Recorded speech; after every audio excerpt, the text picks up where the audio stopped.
Boa tarde! Hoje a nossa aula é de língua portuguesa. Hoje vamos falar sobre palavras com S, som de Z.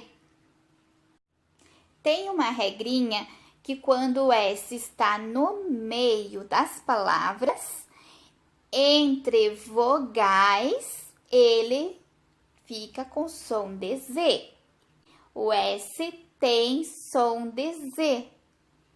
No meio do S, o S está no meio da palavra, entre ele tem duas vogais, a letra A e o A. Então, aqui ele vai ter o som de Z. Casa. Se escreve com S, mas tem som de Z. Aqui, a palavra casaco. Olha, ele está entre duas vogais também, duas letras As. Também fica com som de Z. Casaco. Aqui a palavra gostoso tem lá na atividade de vocês, que é para vocês escreverem. Tá lá, gosto, é para vocês completar, né? Gostoso. Ele também tá entre vogal, ó. Duas letras Os. Gostoso. Também tem o som de Z, que são todas palavras que são escritas com S, mas tem o som de Z. Piso. Ó, aqui tá entre duas vogais também, ó, a letra I e a letra O. Piso. E o S tá entre elas, então ele tem o som de Z.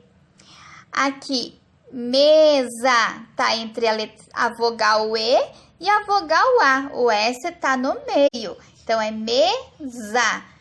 Tem som de Z. Escreve com S, mas o som é de Z. E a palavra blusa tá entre a vogal U e a... Então, tá entre a vogal U e a vogal A, né? Blusa. O S tá no meio, tem o som de Z. Então, esses são alguns. Então, tá entre a vogal U e a vogal A, né? Blusa. O S tá no meio, tem o som de Z. Então, esses são alguns exemplos de palavras com S, som de Z. Certinho? Deu para entender um pouquinho? Esse assunto não é muito difícil, né? Então, até amanhã, até a nossa próxima aula. Amanhã é matemática. Certinho? Tchau, até amanhã!